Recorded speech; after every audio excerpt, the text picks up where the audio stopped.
Welcome back, Dynamic Gang. If you're new to the channel, please subscribe. If you already subscribed, welcome back. So I finished Doctor Doom. It came out sweet. Really good. Really good. Let's go back over to that. So the reason I left this up is I wanted to show you a few things. All right. So the great thing about the shadowing, you see how you're going to have, it almost looks like the metal is going to be shining. So this is where the airbrush is going to come in. The airbrush is going to come in and we're going to hit that straight up with the white. And we're going to make these, we're going to make this metal pop, you know? And that's the great thing about airbrushing. And as you can see, I left the feet alone. Why? Because you see this fabric, you see how there's ridges? I'm going to hit up his feet. Of course, you don't see no feet here, so everything's going to have to be from my mind. But we're going to hit that up with the airbrush. And that's the great thing about having an airbrush, because you're painting with air. So these little move like little ridges is not going to matter. Not going to matter at all. So we're going to get in there and we're going to hit that up. So also, if you notice the hand, I did a lot more detail with the hand than on here. On here, like I said, you know, it was more cartoonish. So we're going to make it more dynamic. We're going to make it pop. We're going to make it where it looks more of a comic book. And that's just my preference. It has nothing to do with anybody else. And like I said, it came out great. I like how it's popping. One of the drawbacks of drawing with permanent marker instead of an airbrush is if you can see how this right here overlays. All right. Now, I did it. I took my time and I went over it, right? But the airbrush, what that would have done is, you see how there's like a little bit of indentation from the marker? You can actually see a little bit of it. Not that much. And when we color this in, that's not going to matter. What I'm saying is the airbrush is really good for getting over bumps, ridges, because like I said, you're going over with air. You know what I'm saying? But the detail, I could never get in here. Even with my 0.3 tip of my airbrush, I could never get in there to get... I could never get in there to get that much detail, no matter what. So with over here, I'm probably going to draw more of the cape. I probably have it coming up. But like I said, man, for right now, this looks impeccable.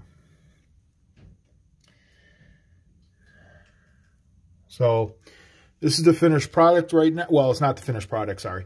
This is the finished outline of Doctor Doom.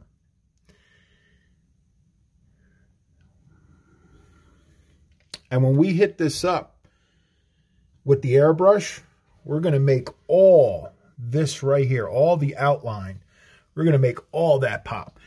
So as you can see, some of this is very faint, right? The outline. But don't worry about that, because we're going to make that pop with the airbrush.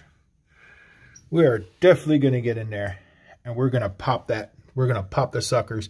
We're going to make it look so crisp, so clean. And, you know, I kind of went overboard right here with the muscle. And the reason why I did that is because I want to emphasize on Doctor Doom being the main character. Now, what I really wasn't going to do the arm right here. What I was going to do is have Mr. Fantastic coming over.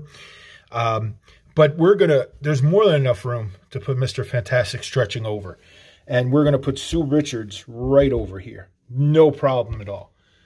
The great thing about Sue Richards is she's always kneeling, or she's always ducking, or she's never really standing straight up. So even if we had to make her kind of like squatting to have